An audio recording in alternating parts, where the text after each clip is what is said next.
कस्बा छोटा सा था, पर उसकी गलियों में एक अजीब सी खामोशी पसरी रहती थी। लोग दिन के उजाले में हंसते बोलते, पर जैसे ही सूरज ढलता सब अपने घरों में दुबक जाते।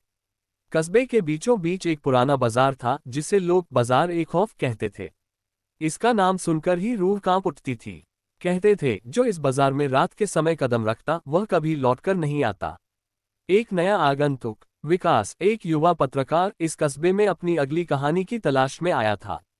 वह शहर का रहने वाला था, जहां रातें चकाचौंध और शोर से भरी होती थीं। कस्बे की सादगी और रहस्य ने उसे आकर्षित किया। उसने स्थानीय लोगों से बाजार के बारे में सुना। कुछ ने इसे शापित बताया, तो कुछ ने कहा कि वहां भूत प्रेत का बसेरा है। विकास को ये बातें हास्यास्पद लगीं। वह एक तर्कशील इंसान था, जो केवल तथ्यों पर विश्वास करता था। उसने ठान लिया कि वह इस रहस्य का पर्दाफाश करेगा।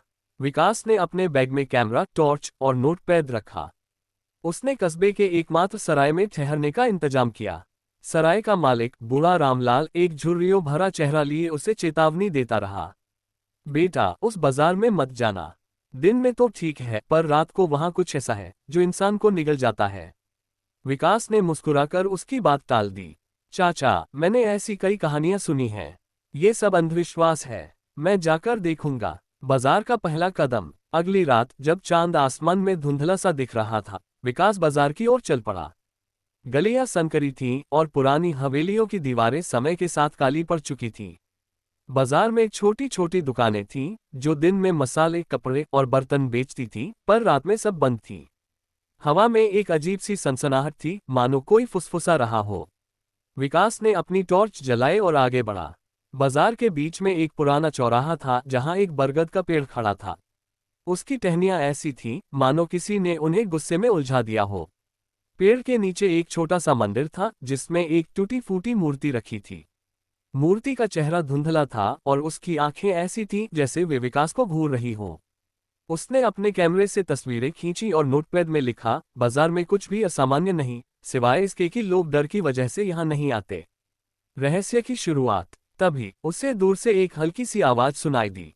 ये किसी के गुनगुनाने जैसी थी। विकास ने टॉर्च की रोशनी उस दिशा में डाली, पर वहां कोई नहीं था। उसने सोचा, शायद हवा का शोर है। लेकिन जैसे ही वह आगे बढ़ा, आवाज फिर सुनाई दी, इस बार और करीब। यह एक औरत की आवाज थी, जो कोई पुराना गीत गा रही थी। गीत के बोल धुंधले थे, पर उनमें एक अजीब सी उदासी थी। विकास का दिल जोर जोर से धड़कने लगा। वह तर्क और डर के बीच झूल रहा था। उसने खुद को समझाया, शायद कोई मजाक कर रहा है। वह आवाज की दिशा में बढ़ा। गली के अंत में एक पुरानी हवेली थी, जिसके दरवाजे टूटे हुए थे। आवाज वहीं से आ रही थी। विकास ने हिम्मत जुटाई और हवेली के अंदर कदम रखा। अंदर अंधेरा ऐसा था जैसे स्याही में डूबा हो। टॉर्च की रोशनी में धूल भरी सीढ़ियां और टूटी फूटी मूर्तियां दिखीं। गुनगुनाहट अब और साफ थी। विकास ने आवाज दी, कौन है वहां? जवाब में केवल उसकी अपनी आवाज की गूंज लौटी। वह एक बड़े हॉल में पहुंचा, जहां दीवारों पर पुरानी तस्वीरें टंगी थीं। तस्वीरों में लोग थे, पर उनके चेहरों पर एक अजीब सी मुस्कान थी, जो देखकर रूह कांप उठती थी। खौफ का सामना। अचानक गुनगुनाहट रुक गई। विकास ने पीछे मुड़कर देखा, तो वहां एक औरत खड़ी थी। उसका चेहरा पीला था और आंखें खाली खाली। उसने साड़ी पहनी थी, जो पुराने जमाने की लग रही थी। विकास ने डरते हुए पूछा, आप कौन हैं? औरत ने जवाब नहीं दिया, बस धीरे धीरे उसकी ओर बढ़ने लगी। विकास पीछे हटा, पर उसके पैर जैसे जम गए।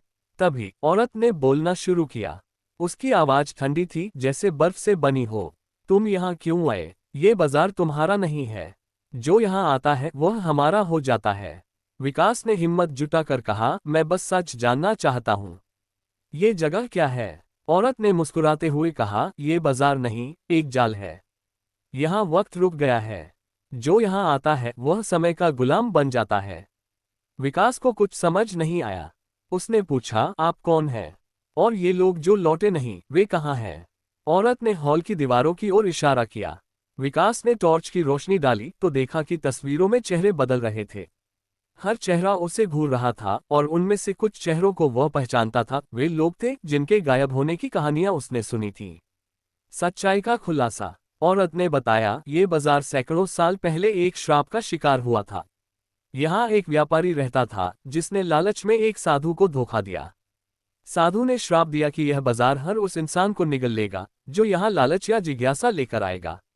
मैं भी उनमें से एक थी जो सच्चाई जानने आई थी और अब यहाँ की गुलाम हूँ। विकास का दिमाग चकरा रहा था। उसने कहा, मैं यहाँ से निकल जाऊंगा, मैं किसी को नहीं बताऊंगा। औरत ने उदास हंसी हंसी। कोशिश कर लो पर यह बाजार तुम्हें नहीं छोड़ेगा। विकास ने भागने की कोशिश की। वह हवेली से बाहर निकला, गलियों में दौड़ा पर हर गली उसे उसी चौराहे पर लौटा ला रही थी जहां बरगद का पेड़ था। उसकी सांसें फूल रही थीं। उसने अपने बैग से कैमरा निकाला और रिकॉर्डिंग शुरू की। अगर कोई ये देख रहा है तो इस बाजार में मत आना। ये जगह जिंदा है। अंत या शुरुआत। सुबह होने पर कस्बे के लोग बाजार की ओर देख रहे थे। विकास का बैग और कैमरा चौराहे पर पड़ा था पर वह कहीं नहीं था। उसकी रिकॉर्डिंग में बस इतना था कि वह चिल्ला रहा था और फिर अचानक खामोशी। लोग डर गए। रामलाल ने आह भरी, मैंने कहा था बेटा मत जाओ।